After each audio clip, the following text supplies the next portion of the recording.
As a matter of fact, you did a fantastic job. You went above and beyond.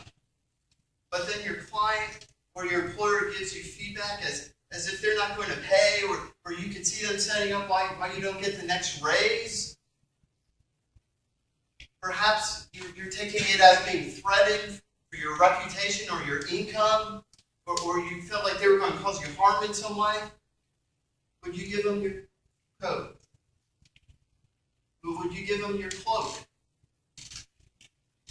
Would you ever give them 100% effort again?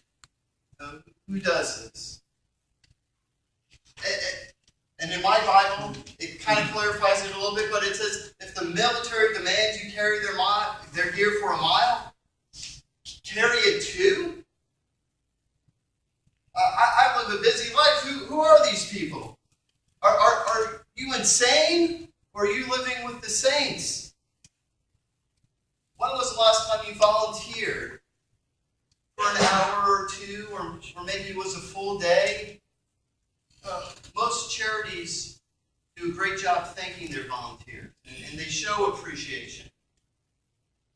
But what if, after your work, they said, it wasn't enough? We need you to stick around more. Would you feel that they didn't understand that you already sacrificed? Would you feel upset or disrespected? Would you ever volunteer there again? Would you go that extra mile? When you walk down the street and you see a homeless person, and off in the distance asking someone for money, and people keep on walking by, what do? Do you change your navigation to get to the other side of the street to completely avoid the situation? Do you say, no, I'm not going to give you any money because I know that you're going to use it for the wrong reasons? I used to rationalize like that. And then I came up with a better solution. I said, I'm not going to give you any money. But are you hungry? If they said yes, find a sandwich shop, I buy them some food. Are you giving generously? If someone asks you for a quarter, do you give $1? You know, when Brad continues to go on and on and on and on and on sometimes, and we don't get out here until like 2 o'clock. I'm sure that's how it feels. Now, he's being touched by the Holy Spirit to give us wisdom and God's love and knowledge. Are you joyful about that? Or are you doing the clock tapping? Who's this generous? Who does this? And you give to those who ask, and don't turn away anybody from those who want to borrow. How many times have you given someone $5, and next week I forgot my wallet, I'll get you next week. The week after, they forgot they even borrowed any money in the first place. Now, if they ask for money again, are you going to give them it? Now, if you do, you could already sense the ridicule forming from your friends, from your spouse, from society, that you're a sucker. So who does this? And love your enemies? Okay, I'm going to ask one more time. Are you insane? Or are you living with the saints? Pray for those who are trying, who are putting forth an effort to intentionally, physically, and or mentally harm you. And you want us to love these people? Who does this? The world tells you if you do these things that you're weak and you'll be taken advantage of, quite frankly. But the world are humans, and these are human standards. But what I found out, I'd like to assume I'm still not that that old, but in my life so far, that there's some major differences between human rules and Christ rules. So who does this? Christ does this. And he asks, no, he demands that we put the ways of the world behind us. Why would Christ ask us to do something, though? These are hard things. Or they can be. We could rationalize why they can be hard things. Perhaps it's because, would you accept the bare minimum? If you ask your child to go clean their room and make their bed, and I could talk about this now because I'm a child.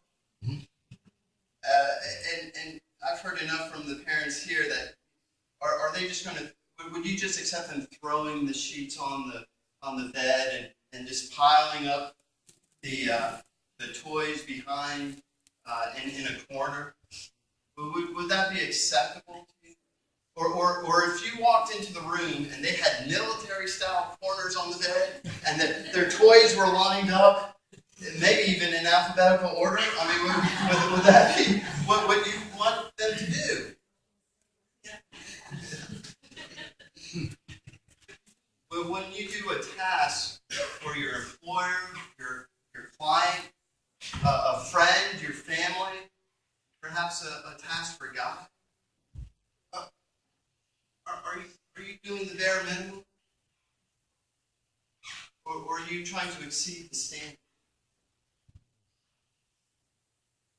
We all have excuses, and we could rationalize a million ways why not to do more than the bare minimum. Here are a couple that I've heard. My boss will find another reason not to give me a raise. The client won't pay me for it, so I'm just not going to do it. The kids and my spouse will just make the mess again. That's a daily occurrence at the Wyssbrod household now. God will understand and forgive me because, after all, I have a pretty busy life. Who says we should exceed the bare minimum?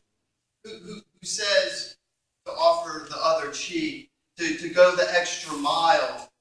Who says to love and pray for those who intend to cause you harm? Who does these things? Someone who's convicted, someone who's determined, someone who knows what they stand for. This isn't a generic brand. It's not a knockoff. It's Christ. It's brand Jesus. But when I was teaching at a ministry at a halfway house, these individuals would make the same mistakes over and over and over. And I'm not trying to make light of their situation or the horrible addictions that they face. But history repeats itself in this strange, awful way. And after a couple of weeks going, I noticed that they were all missing something. Yeah, they were missing Christ in their life, but they were also missing a direction. They were making those same mistakes over again because they didn't know where they were going. And so I developed a sermon series which covered topics such as needing a mulligan in life. What about a do-over or two? What fear is and how to conquer it. Forgiveness. How to accept it, how to give it. Same with love. Do no harm. Do good. Love God in all. Patience. Hope. Which they desperately need. They needed to build confidence. And one of the ones I loved was why Christians should eat together. And I would bring food once a month so we could eat together. You see, I tried to build a foundation for them. Because at the root of it all was they had no life mission. And they didn't understand that God has a mission.